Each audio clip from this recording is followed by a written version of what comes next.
L'une de mes caractéristiques personnelles, c'est que je ne force pas les choses.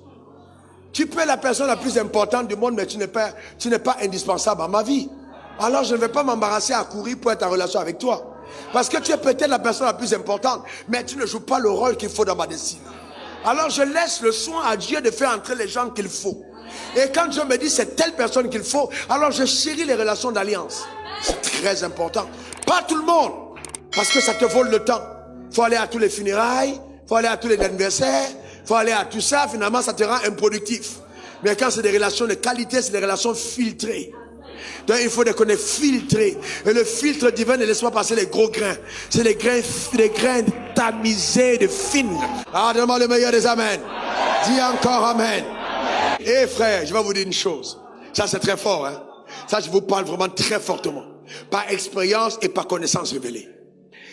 Quand vous marchez avec Dieu, il arrive dans votre marche que vous ayez des ramassis avec vous. Ramassis d'amis, ramassis de connexions, ramassis de ceci. Voyez, vous commencez la marche avec un lot de personnes. Mais vous ne pouvez pas terminer avec eux. Donc à chaque escale technique d'une ascension, Dieu fait tomber. C'est comme les arbres avec les feuilles. La saison change, il y a des feuilles qui tombent. Parce qu'il y a des dimensions où la chose nouvelle ne s'accommode pas aux vieilles outres. Dans les outres qui ne se réinventent pas pour devenir nouvelles et qui restent vieilles, se brisent.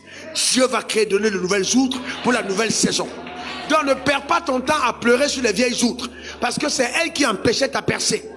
Tant que l'autre était avec Abraham, Abraham n'aurait jamais percé. Il fallait que l'autre parte. Le départ de l'autre a donné à Dieu de dire à Abraham, lève les yeux. Donc il y a des gens que Dieu va chasser. Donc si tu ne veux pas qu'il y ait un mouvement dans ton entourage, ne fais pas la prière qui va suivre. Vous savez qu'il y a des gens qui sont tellement méchants qu'ils n'aiment pas te voir heureux. Et ils te malmènent tellement qu'ils veulent voir ton visage toujours fermé. Ne le permets jamais. Ne le permets jamais. Parce que Dieu te donnera une joie qui va surpasser l'intelligence humaine. C'est la joie de la percée spectaculaire. Quelqu'un dit reconnexion. Reconnexion. Tu rencontreras de nouvelles personnes. Souvent ce n'est pas quelqu'un qui vous a introduit, mais vous êtes regardé du premier regard, vous vous êtes aimé. C'est une connexion nouvelle, pour une saison nouvelle.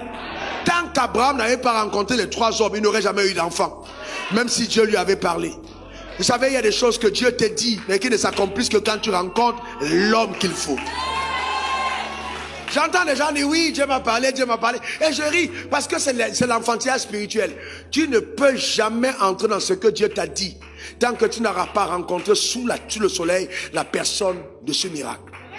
Donc il faut les connexions. La connexion surnaturelle est indispensable. Il y a des gens qui détiennent la clé de ta percée. Elles-mêmes, elles ne savent pas, mais la connexion crée quelque chose. Allez demander à Abraham. On lui a dit les rois sortiront de toi. Comment est-ce qu'un gars qui n'est pas roi, fils d'idolâtre, va enfanter des rois? Il a fallu qu'il rencontre Melchisédek. Melchisédek était roi. Donc en tant que roi, Melchisédek, par la sémence, a transféré la royauté à Abraham. Donc quand Abraham se sépare avec Melchisédek, il a déjà la royauté. Il y a des gens qui sont comme ça. Ils sont mystérieux.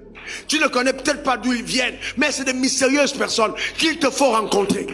Mais en rencontrant ces personnes, il y a une accélération. Allez demander à David. Et David, Dieu lui a dit, tu prendras le trône. Mais s'il fallait son Jonathan, tant qu'il n'a pas rencontré Jonathan, il ne s'assoit pas sur le trône. Mais quand il s'est assis avec la rencontre avec Jonathan, la Bible dit qu'il réussissait dans tous ses combats. Pourquoi? Parce que Jonathan lui avait donné la puissance qu'il faut. Par l'alliance entre les deux, il a pris la place de Jonathan spirituellement parlant. Jonathan a transféré quelque chose. Vous savez, souvent on est tellement... Et c'est ça qui fait que l'église est faible. L'église est faible. Frère, écoutez-moi bien, je vous donne une 3e révélation. Écoutez-moi, parce qu'on ne donne pas à quelqu'un ce qu'on n'a pas. Oubliez ça. Melchisédek ne pouvait donner la royauté que parce qu'il avait la royauté. Vous ne pouvez pas donner ce que vous n'avez pas. Il y a des rencontres que Dieu produit parce qu'il t'aime trop.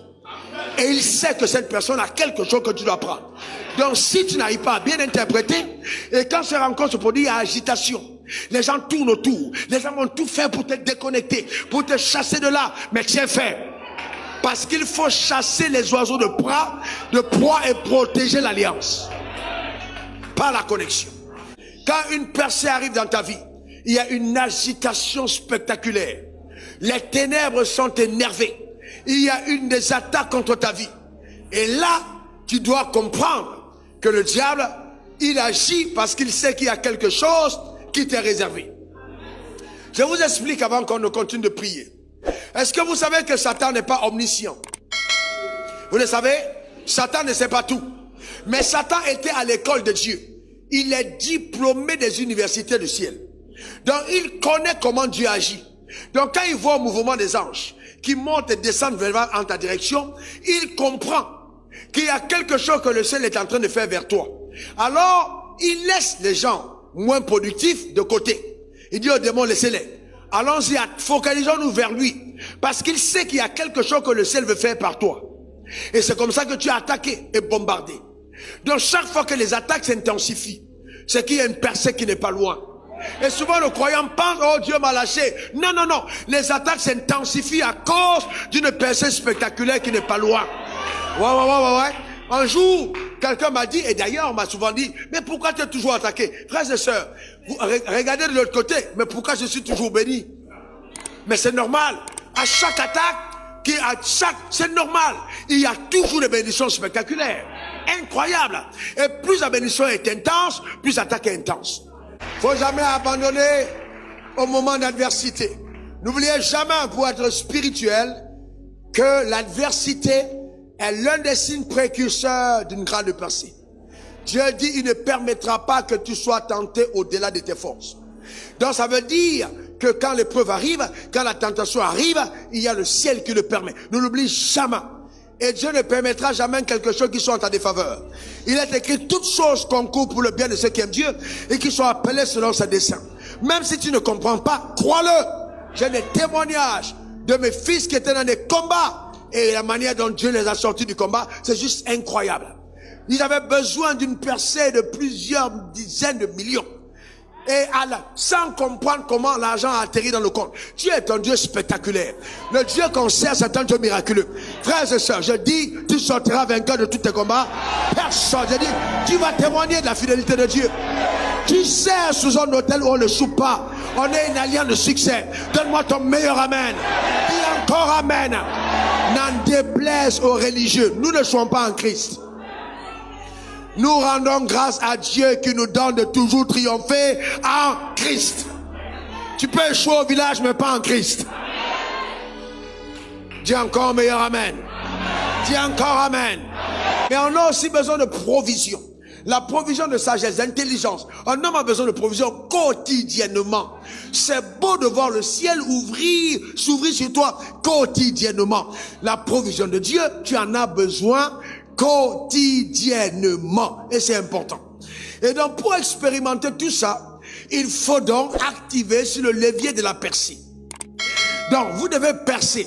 Percer vous permet de dépasser les barrières imposées, de vivre à un palier élevé, de muter vers une dimension plus grande. C'est ce qu'on appelle percer. Et vous ne priez pas, vous ne percez pas. Et donc, c'est très important. La Bible dit, dans Ephésiens 6, versets 1 à 16, revêtez-vous de toutes les armes de Dieu, afin de pouvoir tenir ferme contre les ruses du diable. Donc Satan est rusé. Satan est rusé. Mais la Bible dit, revêtez-vous de toutes les armes de Dieu. J'ai vu dans le ministère des gens happés, des gens tombés dans leur parcours. Ah, je vous garantis, le diable est mauvais, méchant, rusé, pervers. Et on a besoin de se revêtir de tous les armes de Dieu. Et la Bible dit, nous n'avons pas à lutter contre la chair et le sang, mais contre les dominations, contre les autorités, contre les princes de ce monde, des ténèbres, contre les esprits méchants dans les lieux célestes. En d'autres termes, dès que tu commences à penser que c'est un homme qui est ton problème, tu es perdu. Parce que derrière les hommes qui te causent des problèmes, il y a les dominations, les autorités, le prince de ce monde des ténèbres, les esprits méchants. Donc les hommes ne sont pas tes problèmes. Ce sont les esprits derrière les hommes qui sont ton problème. Et donc le combat doit se passer à la dimension élevée. Tu dois monter au-dessus pour neutraliser justement ces entités. Et appeler à manifestation justement ce que Dieu t'a réservé. On a beaucoup de familles qui vivent sous embargo. On a beaucoup de personnes qui vivent sous limitation imposée. À qui on a dit, tu ne passeras pas ce palier, tu n'avanceras pas. Et souvent même, et je vais vous dire la vérité, souvent même ces limitations sont prononcées par des personnes sur l'autel, sur la vie de certaines personnes. Parce qu'il existe la malédiction du prophète. Donc faites attention. Il y a des sorts qui peuvent être jetés. Le diable orchestre quelqu'un contre ta vie. Mais si c'est le cas ce matin, je dis bien ce matin, pas demain. Je dis ce matin, pas demain, ça va s'arrêter. Ta manière de dire amen m'embête. Voilà donc, que ce soit dans ton mariage, tes affaires, que ce soit dans ta famille, n'importe où, je dis bien, ces choses vont s'arrêter parce que tu as le droit de vivre la liberté. Dis-moi, donne-moi le meilleur des amens. Regardez ce qui est écrit dans Jean 8, verset 36. Et après, on va commencer à prier. Donc, si dans le Fils vous affranchit, vous êtes réellement libre. Qui a été affranchi par Jésus ici? Lève la main, déclare, je suis libre. Encore. Frères et sœurs, écoutez-moi très bien. Votre liberté, vous devez la professer. Vous devez l'affirmer. Vous devez l'établir. Chaque jour, vous prenez sur vos vies des décrets de liberté. Répétons le texte. Si donc le Fils vous affranchit, vous êtes réellement libre. Déclare après moi, je suis libre. Encore. Et que cette liberté soit totale à tous égards. Dis encore libre. Encore libre. Ça veut dire que si on a cadenassé à dessiner, le cadenas explose. Déclare encore libre. Les barrières invisibles sont renversées. Dis libre. Les limitations imposées sont détruites. Dis libre. C'est ça ton partage et ta portion. Regarde, c'est pas moi qui dis, c'est la parole de Dieu qui dit. Galatiens verset 1. Galatiens verset 1. C'est pour la liberté que Christ nous a affranchis. On a dit quoi? On a dit quoi, s'il te plaît? Donc, Jésus n'a jamais pensé un moment, en mourant sur la croix, que tu serais encore captif. Non, mais c'est ce qui est écrit. C'est pour la liberté que Christ nous a affranchis. Dis, Christ ne t'a pas affranchi pour les combats spirituels perpétuels. Il t'a affranchi pour la marche dans la liberté. C'est pour la liberté que Christ t'a affranchi. Écoutez-moi bien. Quand ton esclave était esclave et qu'on dit qu'il est affranchi, est-ce qu'il est encore esclave? Il sort de la juridiction de son maître et on l'appelle affranchi. Il était esclave avant, mais il sort de l'esclavage. On dit c'est pour la liberté que Christ t'a affranchi.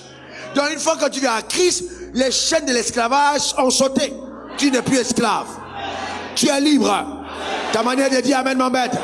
Dis encore amen. Déclare après moi, je ne me laisserai pas faire. Encore. La vie réussit à ceux qui sont têtus. Ouais. La vie réussit à ceux qui sont têtus. Parce que si tu n'es pas têtu prophétiquement et résistant aux manipulations de l'enfer, tu n'atteindras jamais ton but. Ne vous laissez pas mettre de nouveau sous un joug étranger. Jamais. Christ a affranchi. Tu n'es la possession d'aucun pasteur, la possession d'aucune personne, la possession d'aucun démon, parce que Christ a affranchi. Maintenant, tu marches consciemment dans les principes de Dieu. Dans l'obéissance, mais pas dans la manipulation. Donne-moi ton meilleur amen.